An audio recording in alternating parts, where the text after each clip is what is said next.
মেয়েদের টি-20 বিশ্বকাপ আয়োজন নিয়ে বিসিবিকে 15 আগস্ট পর্যন্ত সময় বেঁধে দিয়েছিল আইসিসি। মাসখানেক ধরেই বাংলাদেশের নিরাপত্তা ব্যবস্থা পর্যবেক্ষণে রেখেছে তারা। তবে এবার বোধহয় হতাশই হতে হচ্ছে, যার কারণে বিকল্প ভেন্যু নিয়ে ভাবতে হচ্ছে আইসিসিকে। ESPN ক্রিকইনফোর খবর ছিল 10 দেশের এই মেগা আসরের আয়োজক হতে পারে ভারত, শ্রীলঙ্কা অথবা আরব আমিরাতের যে কোনো একটা, যদিও সেটা প্রায় দিন 10 আগের কথা।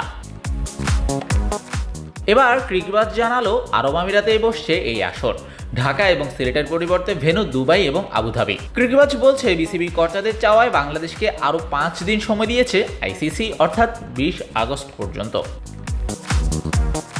ফিকচার অনুযায়ী আগামী 3 অক্টোবর থেকে বসবে এই টুর্নামেন্টের নবম আসর, শেষ হবে 20 অক্টোবর। এদিকে বিসিসিআইকেও প্রস্তাব দিয়েছে আইসিসি, তবে সে সময় চলবে ভারতে বর্ষা মৌসুম। তার উপর তারা আগামী বছর আয়োজন করবে মেয়েদের ওয়ানডে বিশ্বকাপ, তাই আইসিসির প্রস্তাব নাকচ করেছে বিসিসিআই। এমনটাই জানিয়েছেন বিসিসিআই এর সেক্রেটারি জয় শাহ। এছাড়াও ভারতে আছে পাকিস্তানের ক্রিকেটার এবং কোচিং স্টাফদের ভিসা জটিলতার সম্ভাবনা।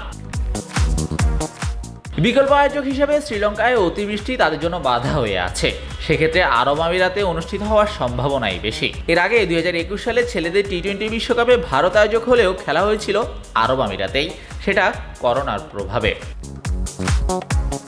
তবে এখনও কোনো অফিসিয়াল বিবৃতি দেয়নি আইসিসি। এর আগে 2014 সালে ছেলেদের টি-20 বিশ্বকাপের পাশাপাশি মেয়েদের টি-20 বিশ্বকাপ আয়োজন করেছিল বাংলাদেশ। শাহরিয়া শাওন, স্পোর্টস বাংলা।